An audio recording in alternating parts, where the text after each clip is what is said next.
ಅಲಂಗ್ Madan ಕುಲಂಗ್ AMK ಎಂಬುದು ಮಹಾರಾಷ್ಟ್ರದಲ್ಲಿ ಸಹ್ಯಾದ್ರಿ ಪರ್ವತ ಶ್ರೇಣಿಯಲ್ಲಿರುವ ಅತ್ಯಂತ ಕಷ್ಟಕರ ಟ್ರೆಕ್ಕಿಂಗ್ ಮಾರ್ಗಗಳಲ್ಲಿ ಒಂದು. ಹಿಮ ಆವೃತ ಪರ್ವತ.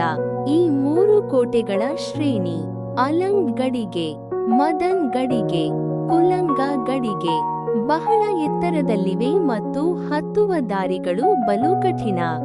ಇಲ್ಲಿ ಕೆಲವೆಡೆ 80 ಡಿಗ್ರಿ ಇಳಿಜಾರು, ಅಂದರೆ ಸರಾಸರಿ ಗೋಡೆಯಂತಿರುವ ಸ್ಲೋಪ್ ಇರುತ್ತದೆ. ಇಂತಹ ಜಾಗದಲ್ಲಿ ಹತ್ತಲು ಬಲವಾದ ಹಿಡಿತ, ಶರೀರದ ಸಮತೋಲನ ಮತ್ತು ಟ್ರೆಕ್ಕಿಂಗ್ ಅನುಭವ ಬೇಕು. ಹವಾಮಾನ ಕೂಡ ಕೆಲವೊಮ್ಮೆ ಕಷ್ಟ ಮಾಡುತ್ತದೆ. ಬಿರುಸಿನ ಗಾಳಿ, ಮಂಜು, ಬಿಸಿಲು ಇತ್ಯಾದಿ. 75 ವರ್ಷದ ತಾತ. ಇಷ್ಟು ವಯಸ್ಸಿನಲ್ಲಿ ಬಹಳಷ್ಟು ಜನರು ಕೇವಲ ನಡೆದು ಹೋಗುವುದನ್ನೇ ಕಷ್ಟ ಎಂದು ಭಾವಿಸುತ್ತಾರೆ. ಆದರೆ ಈ ತಾತ ಅದೆಷ್ಟೋ ಯುವಕರಿಗೂ ಕಷ್ಟವಾಗುವ AMK ಟ್ರೆಕ್ ಅನ್ನು ಹತ್ತಿದ್ದಾರೆ.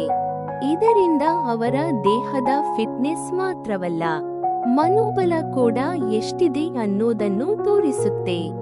ಇಂತಹ ಸಾಹಸಗಳು ಯುವ ಜನರಿಗೆ ದೊಡ್ಡ ಪ್ರೇರಣೆ. ನಾನು ಮಾಡಬಹುದು ಅನ್ನೋ ಆತ್ಮವಿಶ್ವಾಸ ಬರುತ್ತದೆ.